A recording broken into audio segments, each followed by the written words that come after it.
Pak Sigit sempat juga ya ikut ini kandidat untuk ke ketua KPK ya? Itu di 2019 ya Pak ya? Ya mungkin dilihat dari, oh ini ada sejarah atau ada kapasitas di bidang itu cukup memadai, kemudian didorong untuk ikut capim KPK. Saya enggak mau. Awalnya ya Pak?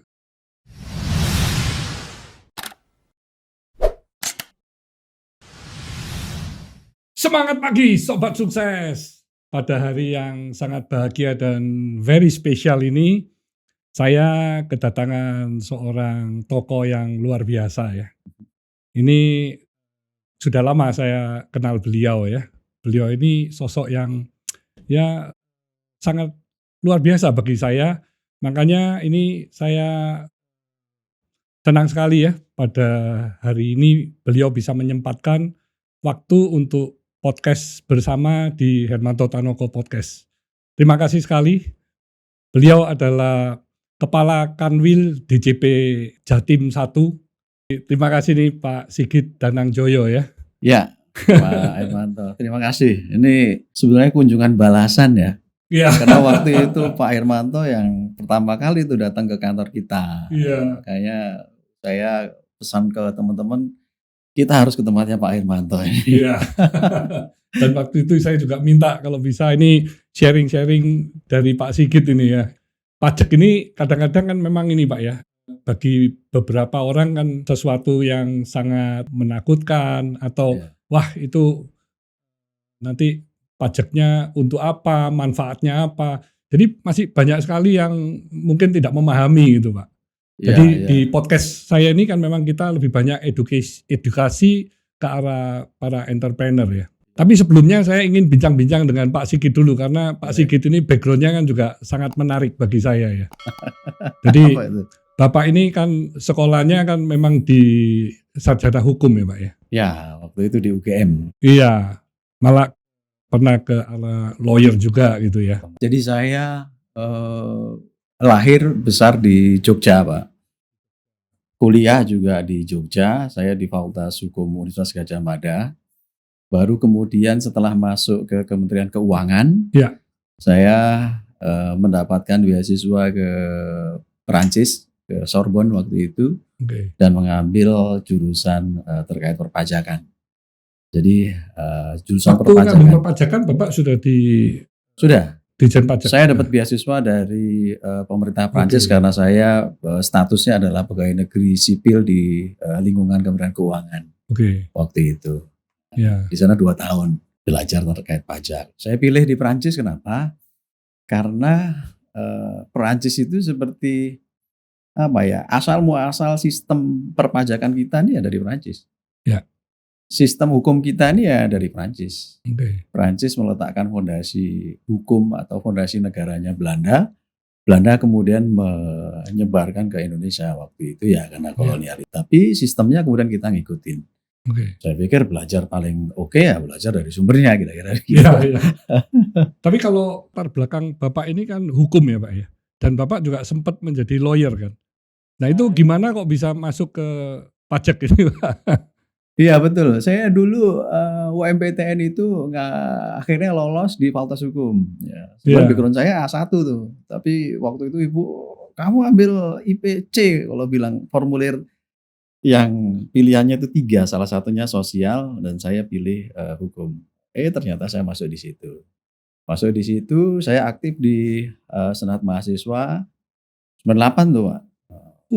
Jadi sempat diminta jadi koordinator ya Forum Komunikasi Senat Mahasiswa Yogyakarta. Ya banyaklah waktu itu ikut demo juga kita. Demo, kemudian begitu lulus saya bikinlah dengan teman-teman itu Indonesian Court Monitoring. Ya, pengawasan peradilan. Kalau Pak Hermanto pernah dengar almarhum Adnan Buyung Nasution, Pak Tudung Mulya Lubis. Ya. Pak Mahfud MD saya udah kenal di situ, Pak Kamal Firdaus, itu kita bikin itu. Sembari waktu itu saya juga kerja di lawyering. 2 tahun, baru kemudian ibu saya ini kan kulturnya Jawa banget. Yeah. Le, we daftar PNS kira-kira gitu. Jadi pertama kali saya daftar pekerjaan itu adalah waktu ada lowongan di Kementerian Keuangan. Oke. Dalam seumur hidup saya, dan begitu daftar, wah saya udah feeling nih pasti ketemu nih karena ibu yang bilang kan beneran saya masuk di situ. Oke. Saya bergabung di Kementerian Keuangan 2002 ya. Ya. Wah, jadi udah gak terasa sampai sekarang udah baru 2 tahun setelah tahun itu saya dapat beasiswa ke Perancis. Perancis. Ya, kayak perpajakan. Dan terus karir Bapak juga terus menanjak ini. 2004 itu penempatan definitif. 2004 akhir saya ngelamar beasiswa, dapat pendidikan bahasa itu sekitar 6 bulan 7 bulan. Saya berangkat 2006, 2007 akhir ya, 2005 akhir, 2007 itu saya balik dari Perancis di kantor pusat. Ya. Kemudian di kantor pusat belum genap setahun, waktu itu ada rame-rame kasus Gayus ya. Oke. Kemudian ada satu tim yang dibentuk waktu itu oleh staf khusus presiden supaya ini dimanfaatkan untuk perbaikan sistem. Waktu itu dirjennya Pak Ciptarjo, menterinya Pak Darmin, ada kebutuhan. Ini perlu orang pajak nih untuk perwakilan supaya perbaikan sistemnya itu betul-betul tepat sasaran. Ya. Saya kepilih, jadi saya gabung di staf khusus presiden waktu itu.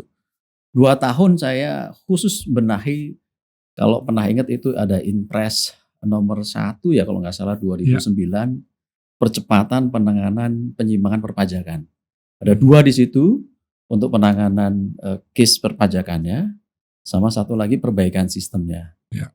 Saya rutin terus untuk melakukan atau merumuskan dan melakukan monitoring evaluasi atas perbaikan sistem, mulai dari whistleblowing system. Saya ingat betul kita bikin justice collaborator, kita masuk ke masalah bagaimana membangun database perpajakan, terus kemudian itu bergulir terus. Ya. Akhirnya menginisiasi adanya Stranas PPK, pencegahan pemberantasan korupsi.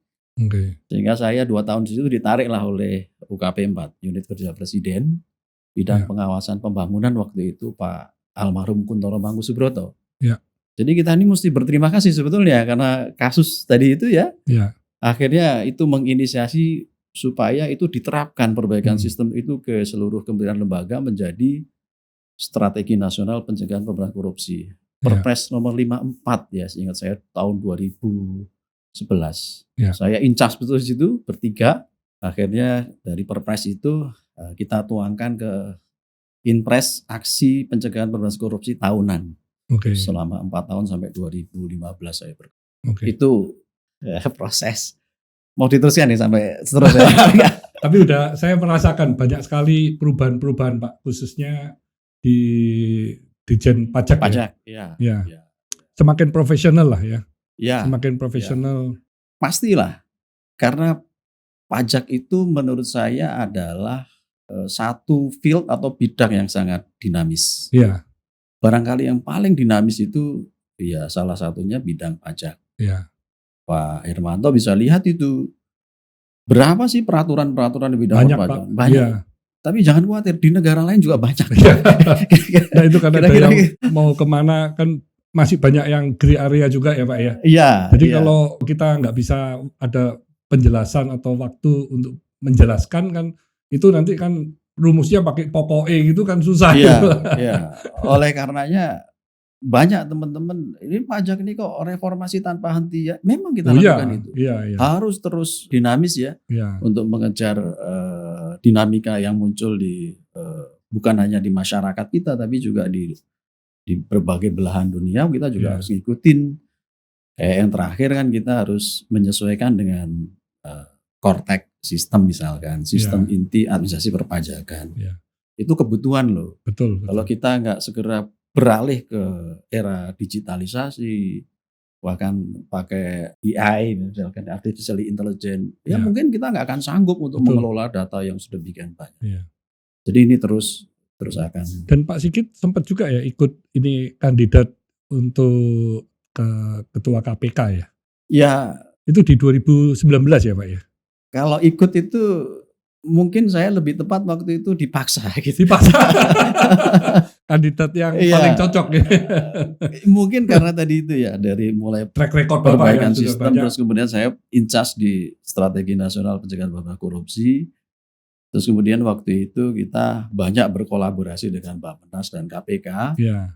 Mungkin dilihat dari, oh ini ada sejarah atau ada kapasitas di bidang itu cukup memadai. Kemudian didorong untuk ikut Capim KPK. Saya enggak mau. Awalnya ya Pak. Tapi begitu diperintah waktu itu oleh pimpinan ya sudah, saya ikut.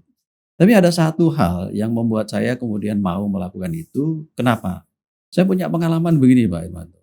Pada waktu kasus-kasus waktu itu ya ini bukan menjelek-jelekkan Gayus atau apa ya, tapi faktanya waktu itu luar biasa begitu Iya ya. Pak.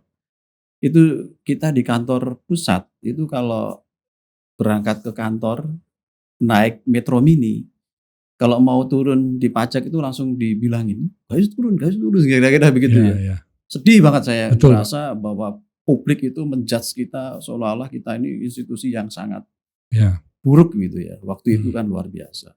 Itu yang membuat saya ada keinginan, aku pengen buktiin bahwa di Ya. pajak itu ada kok orang-orang yang juga sanggup bertarung, Ya. ya, berkompetisi untuk hal-hal yang sifatnya pemberantasan korupsi dan lain sebagainya.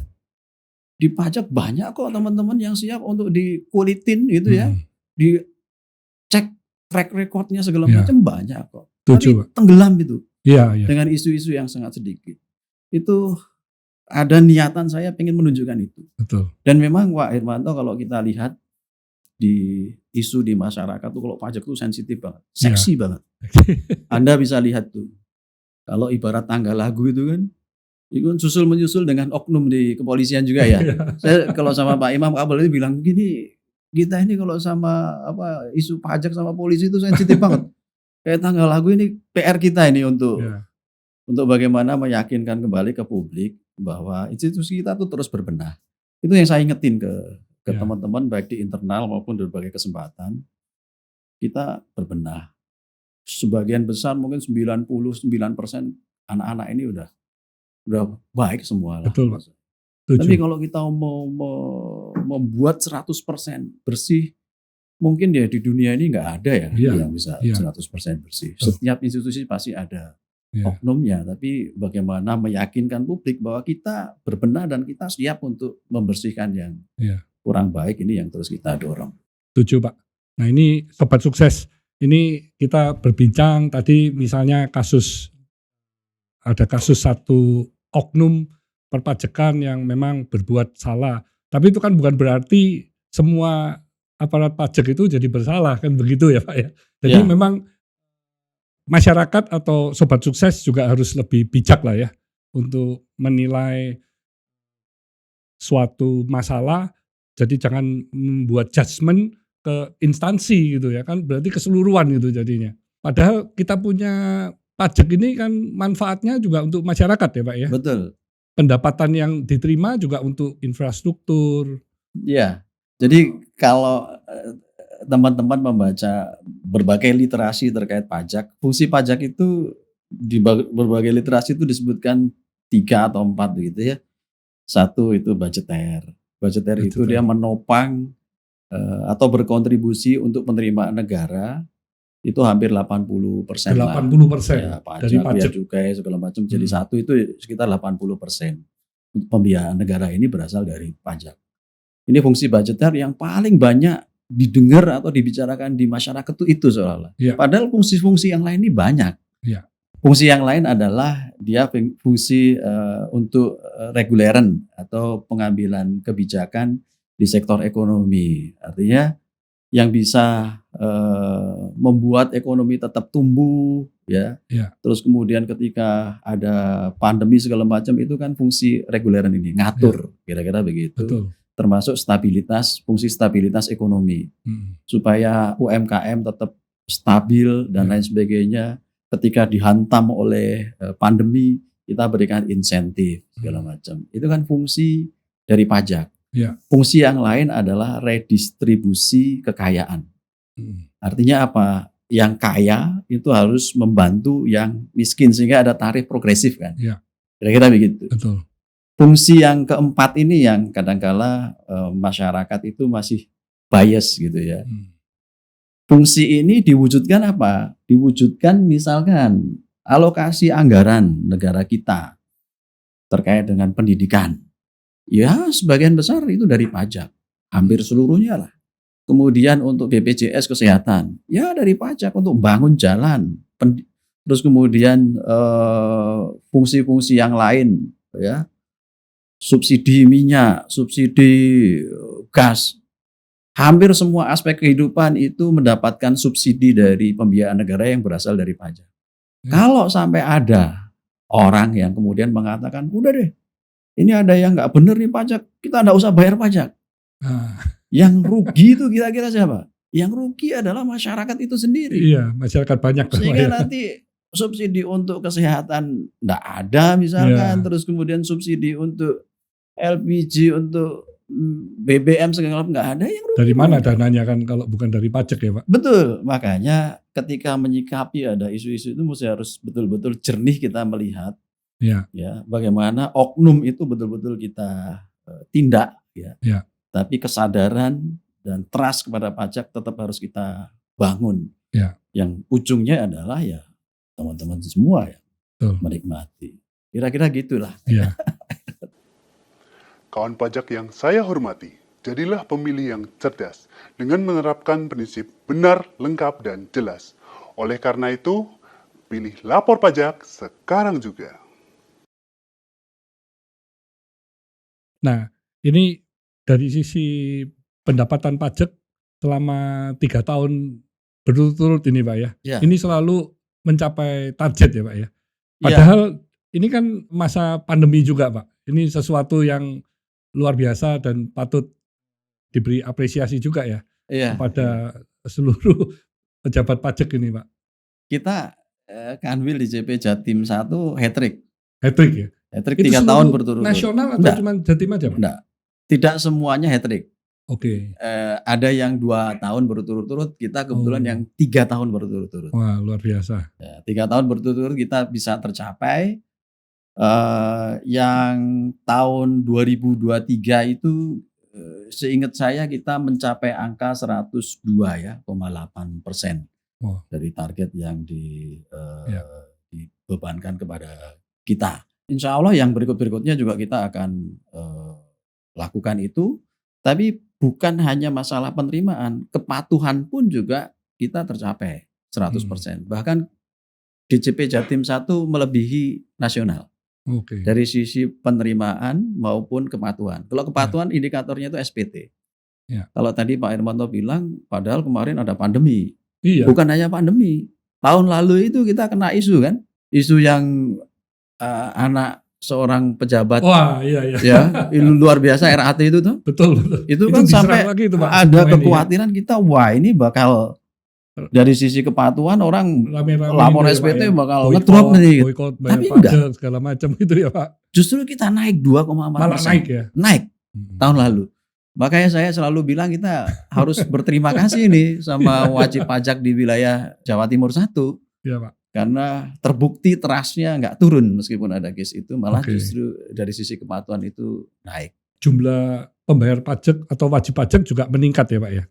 Meningkat, tadi yang saya katakan 2,4. Kalau angka ini saya agak harus lihat catatan ya. Kalau ekonominya meningkat kan seharusnya juga harus ada peningkatan dari sisi jumlah wajib pajak ya Pak ya. Kalau ekonominya meningkat, logikanya pasti ekonomi itu berkembang gitu ya. Dan kemudian juga wajib pajaknya itu pasti akan bertambah. Logikanya begitu Pak Hermanto. Cuma kadangkala gitu ya, kalau kita lihat gap atau indeks Gini-nya di Indonesia ini yang cukup harus kita waspadai. Artinya ekonomi berkembang kalau hanya terpusat pada beberapa gelintir orang saja, itu tidak menjamin bahwa dari sisi pembayar pajak itu akan bertambah. Tapi dia hanya terfokus.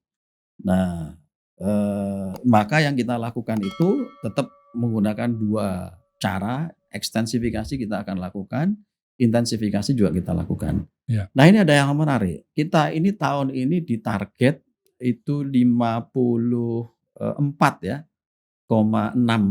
triliun. Oke. Kalau dibandingkan realisasi tahun 2023 itu kita ada di 50,4, which is kita naik sekitar 8,6 ya, Iya. 8,6%.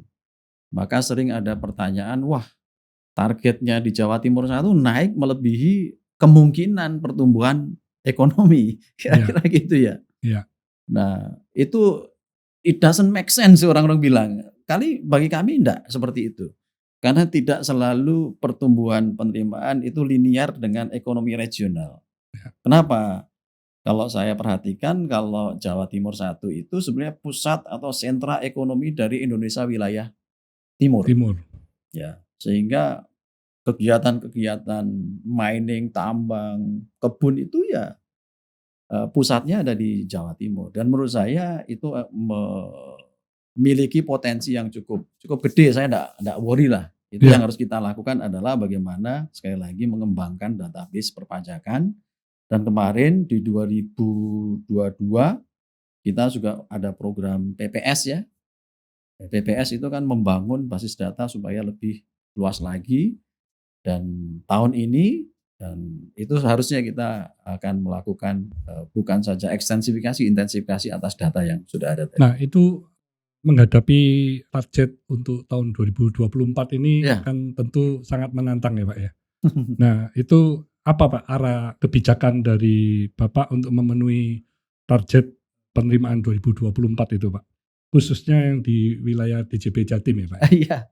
Satu hal yang kita pegang adalah kita tetap akan melakukan pendekatan yang sifatnya persuasif Pak. Oke. Persuasif. Itu yang harus dipegang dulu. Ya.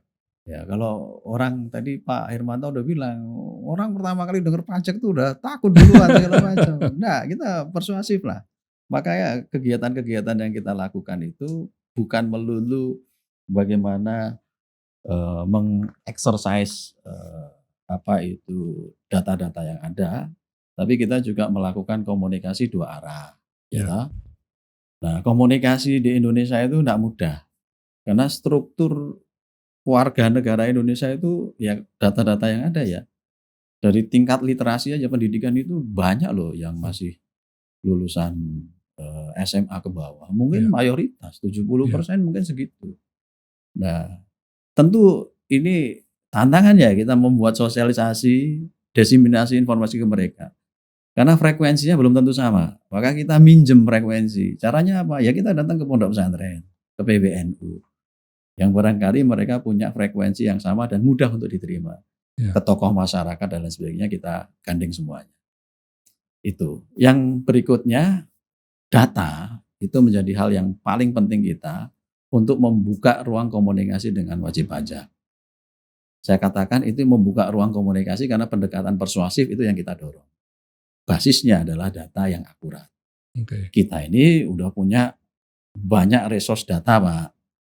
Kemarin yang paling hot itu ya karena kita sudah punya automatic exchange of information. Data dari luar negeri, baik request maupun automatic, itu masuk ke kita. Yang domestik dari perbankan, itu juga masuk ke kita. Kemudian ILAP, informasi, laporan, data, analisa dari kementerian lembaga, 55 ini juga secara bertahap akan masuk ke dalam sistem kita. Semuanya akan berkumpul jadi satu dalam bank data, dan itu yang kemudian akan kita olah. Basis kita berinteraksi dengan wajib pajak itu adalah itu. Sebisa mungkin kita dorong kepatuhan itu dengan proses yang smooth, yang komunikatif itu lebih bagus dong. Daripada levelingnya nanti pemeriksaan dan lain sebagainya. Itu sebenarnya kita hindari. Iya Pak. Nah hingga saat ini sampai sejauh mana ya Pak ya transparansi data-data perbankan yang disampaikan kepada Ditjen Pajak dari pihak bank Pak? Atau mungkin melalui sistem yang tersedia Pak? Maksudnya transparansi ya data itu kan memang diwajibkan oleh undang-undang kan. diwajibkan oleh undang-undang untuk disampaikan kepada kita. Ya. Dan kalau kita bicara transparansi, tapi juga kita selalu akan bicara mengenai kerahasiaan. Transparansi itu untuk menjamin bahwa data tadi dimanfaatkan sebenar-benarnya hanya untuk kepentingan perpajakan. Kira-kira begitu ya. Oke. Kalau kerahasiaan, jangan sampai data itu terus kemudian bocor disalahgunakan untuk Oke. pihak yang lain. Ya. Ini dua hal yang betul-betul kita jaga. Transparansi artinya jangan sampai kemudian juga data ini kemudian dimanfaatkan oleh oknum dan sebagainya. Saya bisa ilustrasikan begini, Pak. Kalau 10 tahun yang lalu mungkin ya, itu yang namanya data itu belum tersentralistik di kantor pusat. Betul. Setiap KPP itu boleh nyari data sendiri. Oke.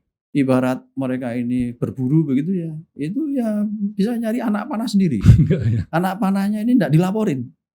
Nyari anak panah 10, masuk ke hutan kira-kira gitu ya. Yang kena 3 gitu kan, atau yang kena 5 begitu ya, 5, tapi yang dilaporin cuma 2 misalkan. Itu kan bisa, karena nggak pernah ada tools untuk melakukan pengawasan. Oke. Itu yang kita sebut oknum karena mereka nyari data sendiri. Sekarang enggak.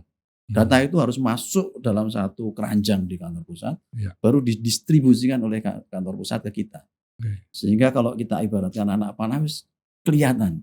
Ini berapa Semuanya sih? transparan Terus nanti sistemnya ya Pak ya. feedbacknya yang tereksekusi berapa, yang Hmm. kemudian bisa dijelaskan itu tidak menghasilkan penerimaan berapa, itu terdata. Ya. Jadi sekarang enggak ada lagi itu KPP nyari-nyari data sendiri, semuanya Oke. harus masuk ke Ya. sana. Ini cara untuk melakukan, memastikan dan mengawasi bahwa data itu Ya. nggak disalahgunakan gitu, Pak. Oke.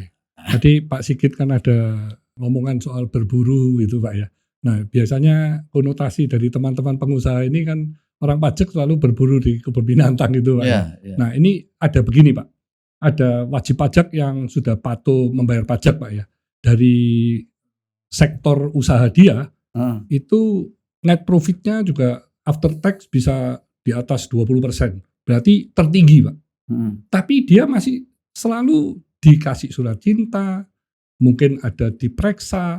Nah itu kadang menurut Bapak gimana? Itu karena dia kan seharusnya bisa menjadi satu benchmark di sektor itu ya Pak ya. Ya, Untuk ya.